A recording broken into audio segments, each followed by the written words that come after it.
Sugar को नियंत्रित करने के 4 अद्भुत उपाय में पहले अद्भुत उपाय की चर्चा हम लोग कर चुके हैं कि हमें अपने रेगुलर डाइट में, अपने आहार में जो है 50 से कम ग्लाइसीमिक इंडेक्स वाले खाद्य पदार्थों का अधिकतः यूज बढ़ा देना चाहिए, जिससे जैसे कि मूंग हो गया, आपका चना हो गया, बेसन हो गया, जौ हो गया, ज्वार हो गया, बाजरा हो गया, या आपका सेब हो गया, अमरूद हो गया, नाशपाती हो गया, पपीता हो गया, लौकी, नेनुआ, तोरी, परवल, टिंडा, हरी पत्तेदार सब्जियां या सलाद।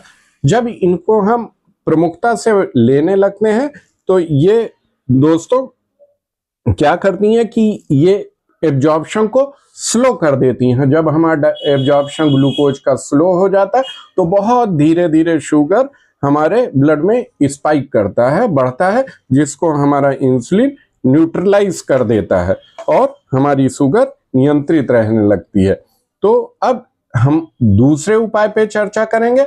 तो दूसरे उपाय में चर्चा करने से पहले हम सोचें कि क्या हमारी आयुर्वेद साइंस ने, क्या हमारी नेचुरोपैथी साइंस ने या प्राचीन चिकित्सा पद्धति में हमारे आचार्यों ने कोई औषधि या कोई आहार या कोई ऐसी प्रक्रिया बताई है जो हमारे शुगर को नियंत्रित करे।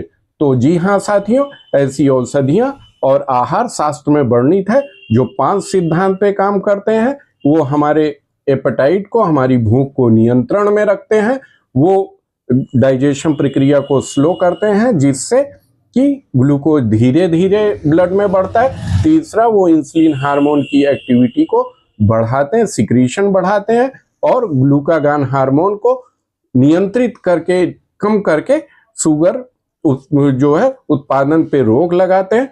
5वां, वो हमारे मोटापे को धीरे धीरे कम करके जो है सेल्स को इंसुलिन सेंसिटिव बना देते हैं और शुगर नियंत्रित रहने लगता है।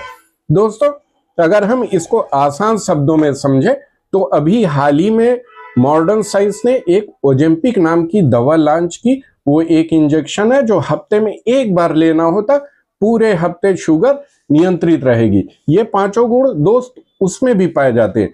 ये ओजेम्पिक है क्या? ये एक तरीके का जो है GLP-1 एगोनिस्ट नाम का इंक्रीटिन हार्मोन है जो कि आंतों से स्रावित होता है, जिसे ग्लूकागॉन लाइक जो है पेप्टाइड हार्मोन कहते हैं। तो ये हार्मोन करता क्या है बेसिकली? ये दोस्तों, ये जो हमारी एपेटाइट है उसको नियंत्रित रखता है। वो हम जैसे ही थोड़ा सा खाना खाते हैं, थोड़ी देर बाद हमको लगता है कि हमारा पेट भरा हुआ है, और अगर हम इससे ज्यादा खाने की कोशिश करते हैं तो हमें वोमिटिंग की फीलिंग लगातार बनी रहती, जिससे हम धीरे धीरे क्या करते हैं, पूरे हफ्ते थोड़ा थोड़ा खाते हैं और कैलोरी कम लेने की वजह से ग्लूकोज कम स्पाइक करता है। दूसरा, ये क्या करता है कि स्टोमक एम्प्टिंग को स्लो करता है, डाइजेशन को स्लो करता है, जिससे क्या होता है, ग्लूकोज का एब्जॉर्प्शन स्लो हो जाता है और ब्लड में स्पाइक बहुत थोड़ी होती है, जिसको हमारा इंसुलिन मेटाबोलाइज कर देता है। तीसरी खास बात होती है कि ये पैंक्रियाज से निरंतर धीरे धीरे धीरे धीरे जो है इंसुलिन का स्राव बना के रखता है, जिससे हमारी जो बेसल इंसुलिन होती है वो मेंटेन रहती है और शुगर पे लगातार वो काम करती रहती है, उसको मेटाबोलाइज करती रहती है।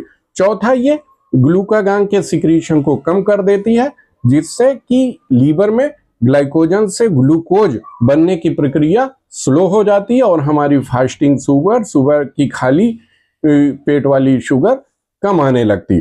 जो 5वां इसका महत्वपूर्ण कार्य है वो सबसे ज्यादा महत्वपूर्ण है कि हमारी ओबेसिटी को, हमारे वेट गेन को कम करता है। ऐसा क्यों होता है कि जब हमारी एपेटाइट आधी हो जाती तो हमारी कैलोरी भी आधी हो जाती, और जब कैलोरी कम मिलेगी, बॉडी को चाहिए मान लीजिए 2500 किलो कैलोरी, हम उसको दे रहे हैं 1500, तो जो ये डिफरेंस है इसको बॉडी मेंटेन करने के लिए जो अपने अंदर के फैट डिपॉजिट हैं, चाहे वो मसल्स में इंट्रामायोसेलुलर फैट डिपॉजिट है, जिसकी वजह से इंसुलिन रेजिस्टेंस होता है और सेल्स इंसुलिन और ग्लूकोज को अपने अंदर इंटर नहीं होने देती, जिससे कि ग्लूकोज नियंत्रित नहीं रहता, ब्लड में निरंतर बना रहता है और सेल्स धीरे धीरे ग्लूकोज की कमी की वजह से, एनर्जी की कमी की वजह से ना अपना काम कर पाती हैं, वेस्ट प्रोडक्ट बढ़ता जाता है, उनकी इम्यूनिटी इफेक्टेड होती है। तो इस घटना पे भी नियंत्रण लगाती है। वो धीरे धीरे जो इंट्रामायोसेलुलर फैट है जो इंसुलिन रेजिस्टेंस का कारण है उसको दूर कर देता है और जो है सेल्स को इंसुलिन के प्रति सेंसिटिव बना देता है।